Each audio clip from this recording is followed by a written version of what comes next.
y'all, welcome back. This is Carl with WV Hillbillies Barbecue.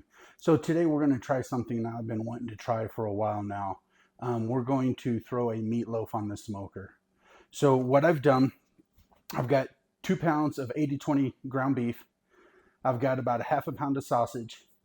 We're going to mix that with a cup of breadcrumbs, 2 eggs, and in this skillet I've got about a half a cup of onions diced up, with some tomato paste in there, and just a tad of chicken broth, just to help everything stick together and all that good stuff. So you want to mix up everything really good. Pour your panko in there. Pour your eggs in there. And then let's get these onions in there.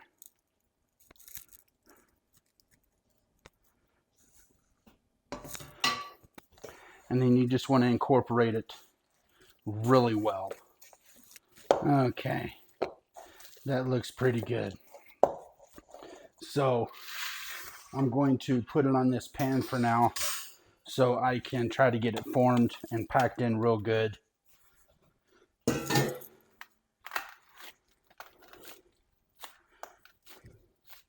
Because you don't want it falling apart in the smoker. That would not be good.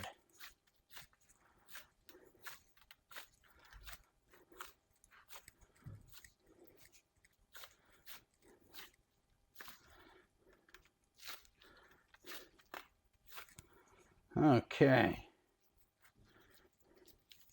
Now, let's see if I can get it on this tray. I'm going to try to use the rack. That way, smoke gets all around it.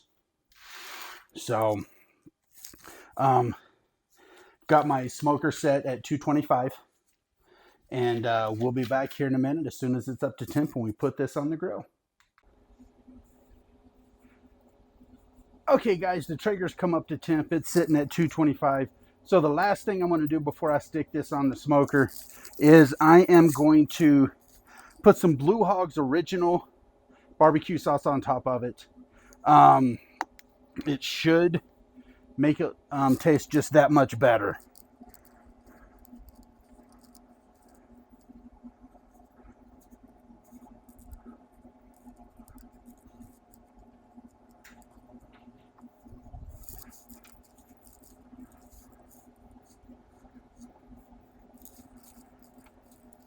Get a nice even coat on it.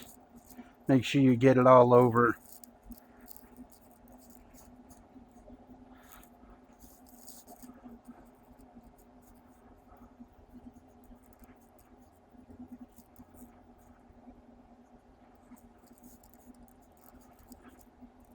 Okay, that looks pretty good right there.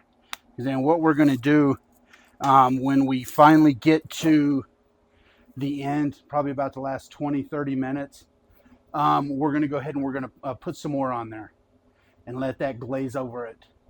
And we should get a nice, good barbecue taste out of this. This should run anywhere between 2 to 4 hours. You just want to get the temperature up to 160 degrees internal. And for that, I'm going to be using my Inkbird IBBQ4T. So let's get this bad boy on the smoker now.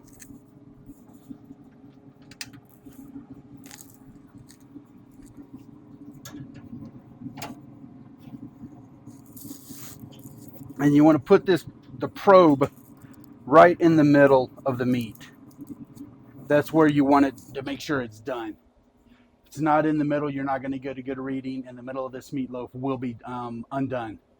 So we'll see you guys here in a little bit, and we'll check on it probably when it hits about 150, and we'll put some more barbecue sauce on.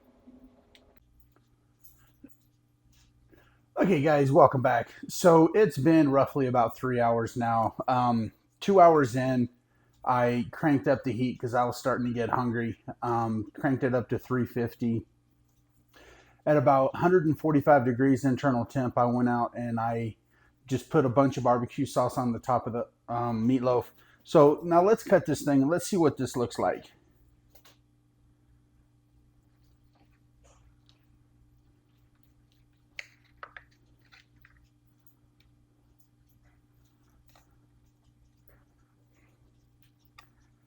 Oh yeah, that looks good.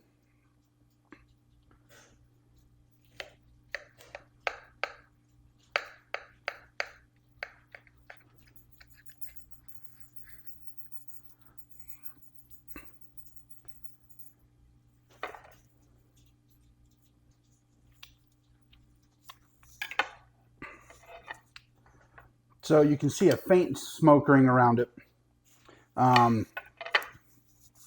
And let's take this piece here and let's see what it tastes like. Oh, wow. I mean, you can definitely taste the smoke. The barbecue sauce just kicks it up to a completely different level than ketchup ever could. This is going to be my go-to for meatloaf from here on out. So if you guys like what we did today, like the video, subscribe, and we'll see you guys next time.